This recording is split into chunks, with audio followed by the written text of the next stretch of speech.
हम लोग जो है चर्चा कर रहे थे कुंडली विशेष में। उसमें काफी कुछ प्रगति हुई, आप लोगों ने काफी सहभागिता दिखाई। अगली कक्षा में और तत्परता से आप लोग ज्वाइन करिएगा। अब इस कुंडली में होता क्या है, देखिए कुछ चीजें जैसे देर, किसी के विवाह में विलंब नहीं होता। सत्य ये है, विवाह समय पे ही होता है। तो फिर देर क्यों हो रही शादी में? क्योंकि शादी का समय नहीं आया। अक्सर लोग आपसे पूछते हैं मेरा विवाह विलंब से हो रहा है। आपका विवाह विलंब से नहीं हो रहा है प्रभु, बल्कि आपके विवाह का समय नहीं है। हर व्यक्ति के जीवन में हर घटना का एक पूर्व निर्धारित समय होता है, जिसका प्रिडिक्शन ही हम ज्योतिष लोग करते हैं। तो जो 6 बिंदु मैंने बताए हैं, उन 6 बिंदुओं पर आप जो है एक कुंडली हम डाल देंगे। उस किरण जी आप बताइए, आपको कुछ बोलना है? हाँ जी सर। আসবে বললো सर मैंने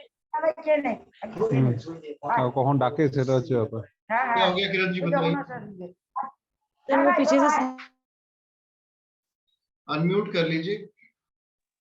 हाँ जी सर, मैं ये कह रही थी अभी मैंने जस्ट अभी ज्वाइन किया, अभी देखा मैंने। तो सर ये आप क्या किस चीज के बारे में बता रहे हैं? ये जो है ना, मेरे पास एडवांस की 2 क्लासेस, एक क्लास जो है अपने अंत पे पहुंच गई। तो जिस क्लास में आपने ज्वाइन किया है ये अंत वाली क्लास है, इसमें 5-6 क्लासेस चलेंगी, 8 भी हो सकती हैं। इसमें प्रिडिक्शन पे चर्चा हो रही है, कुंडली का प्रिडिक्शन कैसे करें आप। ये हमारी वाली ये आप वाली नहीं है। तो आप इस क्लास में आनंद लीजिए। ये आपकी नहीं है, ये सोनाली जी की नहीं है। आपकी कक्षा में, जब आपकी कक्षा अंत में पहुंचेगी तब ये पहुंचेगा। आपकी एडवांस है, पर ये वाली एडवांस में। तो इसमें है क्या, अभी आज हम लोग कुंडली प्रिडिक्ट कर रहे हैं।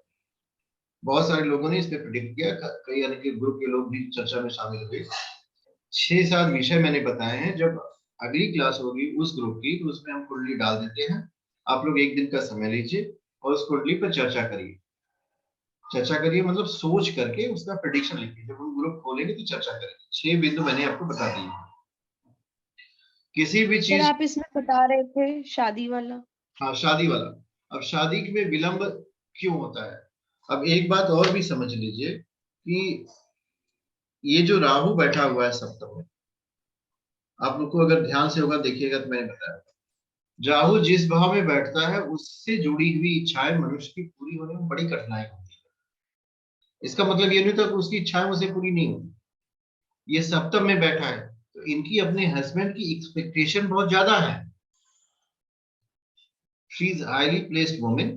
तो इनको जो हस्बैंड भी चाहिए वो भी, मतलब उससे जो इनके पास, आप ऐसे कहो जो ये एक्सपेक्ट कर रही हैं वो बहुत ज्यादा है। जैसे there is no scarcity of human being, मनुष्य तो बहुत ज्यादा है, पर वो मनुष्य आपका हस्बैंड बनेगा, इसमें आपकी अपनी एक्सपेक्टेशन भी तो आती है कि उसको ऐसा दिखना चाहिए, उसकी लुक ऐसी होनी चाहिए, उसके पास ज्ञान इतना होना चाहिए, उसके पास पेरेंटल प्रॉपर्टी इतनी होनी चाहिए। तो ये सब मैच नहीं करता, शादी नहीं हो पाएगी। ये तो राहु भी यही कर रहा है। आज के युग में मैंने जो आपको केपी में पढ़ाया था उसमें देखिएगा, विवाह का कारक जो है राहु है। सो गुरु और शुक्र को छोड़ देना चाहिए, वो लिमिटेड पीरियड तक काम करते हैं। बेसिकली विवाह राहु करा रहा है, इंटरनेट से होता है, वेबसाइट से हो रहे हैं, तो प्रेम हो रहा है, अचानक प्रेम हो जा रहा है, किसी को किसी उम्र में हो जा रहा है। तो ये राहु की एनालिसिस करनी पड़ेगी। ऐसे में होता है कि अब व्यक्ति जो है भ्रमित हो जाता है। अब मुझे इनको एक उपाय बताना है जिससे इनकी शादी हो जाए। करियर का तो बताना नहीं, I have to tell the उपाय रिगार्डिंग मैरिज। मुझे इनकी विवाह से संबंधित उपाय बता दें। तो विवाह के संबंधित उपायों में अगर आप देखेंगे तो शिव की उपासना ये महा उपाय की तरह काम करती है। होता क्या है कि अगर इन लोगों से आप पूछेंगे तो कहेंगे हाँ ओम नमः शिवाय का रोज जप करते हैं, सूर्य के मंदिर रोज जाते हैं, बेलपत्र रोज चढ़ाते हैं। तो ये बहुत ही अच्छी कैटेगरी के भक्त हैं। इनसे कहिए आप रुद्राभिषेक एक करा लीजिए, या फिर थोड़ी हाई इंटेंसिटी का बता दीजिए, 11,000 महामृत्युंजय मंत्र जप करवा करके यज्ञ करवा लीजिए। 1.25 लाख मत बताइएगा, नहीं तो ये कराएंगे नहीं। हमेशा उपाय बताते वक्त ये ध्यान देना चाहिए कि हम वही बताएं जो हमारा जो जातक है वो कराने में सक्षम हो जाए। 1.25 लाख करा देंगे तो वो 2-4 साल लग जाएगा उसको डिसाइड करने। उसको 11,000 बता दीजिए, 5100 बता दीजिए, इससे भी उसका काम न चले, कहीं एक पंडित जी को ढूंढ लीजिए, 1100 मंत्र करा लीजिए। इससे होगा क्या, इससे होगा क्या कि वास्तव में उसके जीवन की जो विचार संबंधी समस्याएं होती वही दूर होती। जितने भी उपाय होते हैं वो भौतिक जगत में परिवर्तन ले आने से पहले मनुष्य के मानसिक तल पे परिवर्तन करते हैं, मनुष्य की जो सोच होती है ना उसको बदलते हैं। तो आज की कक्षा मुझे यहीं समाप्त करनी है। ये विषय सर एक पूछिए। लास्ट क्वेश्चन है मेरा बस। तो ये कब तक इनका विवाह होगा, ये कैसे पता चलेगा? अरे बहुत आसानी से पता चल जाएगा, आपको मैंने केपी पढ़ाया था जी। आप यहाँ से चले जाइएगा, दशा अंतर्दशा महादशा को चेक कर लीजिएगा 3 क्लिक करके। इसके बाद एक कॉपी पे लिखना शुरू करिएगा कौन कौन से सिग्निफिकेटर काम कर रहे हैं। अब देखो विवाह होने में एक प्रैक्टिकल एस्पेक्ट है कि कम से कम 4 महीने का समय लगता है। पहले लड़का देखेंगे, फिर उसके साथ बैठ के बातचीत करेंगे, तुरंत विवाह करेंगे नहीं क्योंकि इनको उम्र हो गई है। She will also take time, उसका नेचर कैसा है, बिहेवियर कैसा है। अराउंड 4 मंथ का टाइम लगेगा। देखिए 4 मंथ में कोई ट्रांजिट हो रहा है। और एक आपको सरल तरीका बता देते हैं, उसका भी आप उपयोग कर सकते हो। यही करिए, इससे बहुत अच्छा से निकल जाएगा। आपको दूसरी जगह जाने की जरूरत नहीं है, वहां तो और लफड़ा हो जाता है खोजते खोजते, क्योंकि कितना ट्रांजिट आप देखेंगे। तो इसमें केपी सिस्टम में देखिए 7-5 एक्टिवेट कर रहा है, 11 के साथ विवाह हो जाएगा इनका। और सर और एक बात और देखिएगा, अगर तीनों एक्टिवेट ना हो, 2 भी हो तो भी कहिए कि विवाह होगा। आप में से किसी ने कुछ कहा, बताइए। जी सर, मैंने बोला सर सेम ऐसी ही कुंडली आज लाइव पे थी। 7th शादी के रिगार्डिंग ही उनका क्वेश्चन था। तो सर उनके 7th हाउस में राहु, शुक्र और मंगल बैठे थे। बट अगर सिग्निफिकेटर चेक करें तो जैसे आपने बताया 2, 5, 7, 11, तो वो दशा एग्री कर रही थी शादी के लिए। एक और समस्या खड़ी हो जाती है, ये 8वां ना शादी नहीं करने देता है।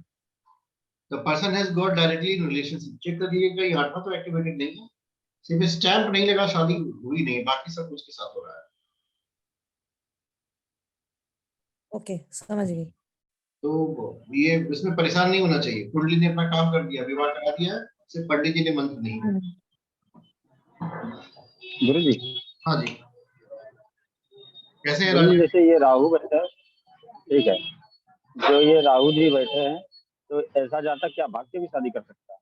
नहीं नहीं, भाग्य का नहीं भाई, पहले के जमाने में लोग भागते थे, अब तो ये Out of समाज में रिस्पेक्ट के साथ ये भागते होते नहीं है, पूरी बहादुरी से करते हैं। प्यार किया तो डरना, प्यार किया कोई चोरी नहीं की, चुप आए भर सर रखे। जैसे राहु का बोलते हैं कि आउट ऑफ कास्ट रहता है 7th में, अगर राहु है तो ऐसा एक कुछ बात है? बड़े ध्यान से समझ लीजिएगा, एज ए ज्योतिषी हम्म, अपने मन से जाति धर्म सब एक समान, नर और नारी एक समान। हम्म, मानव जो है होमोसेपियंस है और उसकी कोई जात होती है बची नहीं है।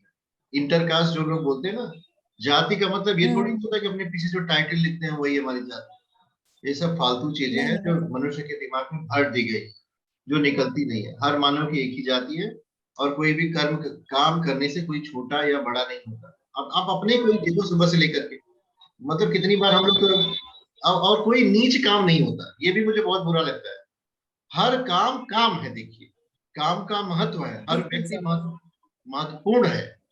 तो इस जाति के चक्कर में अपने दिमाग को मत फंसाइए, वो इस जाति का, वो किसी की जात नहीं है। कहीं भाई आपको पता है जात, मुझे तो नहीं पता। आदमी की एक ही जाति है, वो कमाता है खाता है, और कोई दूसरी जाति तो बनी नहीं है। आप किसी को ढूंढो और विद्या भी हीन है, पशु जिनके पास विद्या नहीं है वो पशु के समान। गुरु जी, फॉरेन में है इंडिया में? क्या हो गया इंडिया में? नहीं, इस वक्त ये जो मैडम है ये,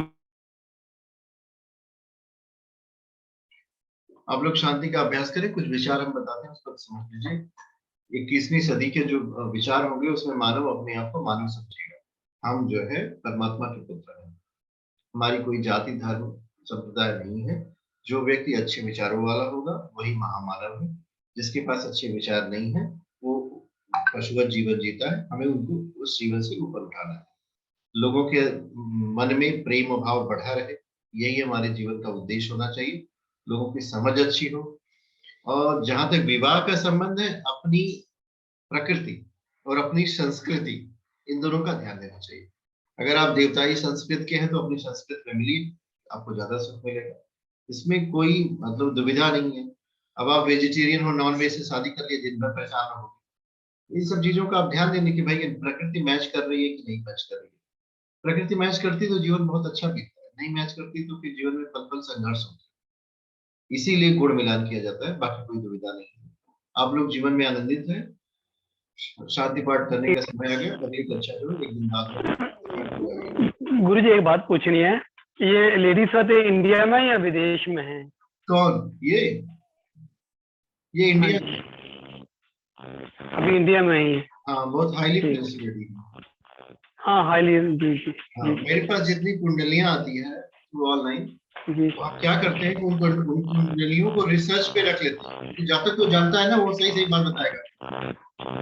ये हो सकता है कि आपके विश्लेषण में त्रुटि हो, पर जो जातक बताएगा वो सही बताएगा, उसके जीवन में जो त्रुटि होगा वो बताएगा। अब होता क्या है, देखो एज ए ज्योतिष जी, आपको रोज रोज कुछ ना कुछ सीखना है। एक बात, दो चीजें आप हमेशा ध्यान रखिएगा। एक, रोज प्रार्थना करिए भगवान से, सबकी कल्याण की कामना करिए। कोई भी व्यक्ति आपके पास आए, कभी मत कहो कि आपके दुख का कारण पाप है। अक्सर लोग ऐसा कह देते हैं, और अक्सर लोग ऐसा समझ लेते हैं कि हमारे जीवन में हमारा पति चला गया, बहुत बड़ा पाप मैंने पूर्व जन्म में किया था। हम बीमार हो गए, बहुत बड़ा। इसमें पाप का कोई रोल नहीं है। तो इससे बचने की कोशिश करो। आप जो है परमात्मा के पुत्र हो, नित्य शुद्ध आत्मा हो, इसका ध्यान रखिए। ये सत्य है, इसमें कोई दुविधा नहीं है कि आप ईश्वर के पुत्र नहीं हो। इसमें पूर्ण विश्वास रखिए, और वो ईश्वर सर्वशक्तिमान है, कड़ में विद्यमान है, सबका संरक्षण करते हैं। उस भगवान पे पूरा भरोसा रखिए, वो आपका भी संरक्षण रखेंगे। तो जीवन में कल्याण ही कल्याण होगा। सबके कल्याण की कामना आज हम लोग करते हैं। शांति पाठ जो है कल कर लिया जाएगा। सर्वे भवन्तु सुखिनः, सर्वे सन्तु निरामया, सर्वे भद्राणि पश्यन्तु, मा कश्चित् दुःखभाग् भवेत्। ओम शांति।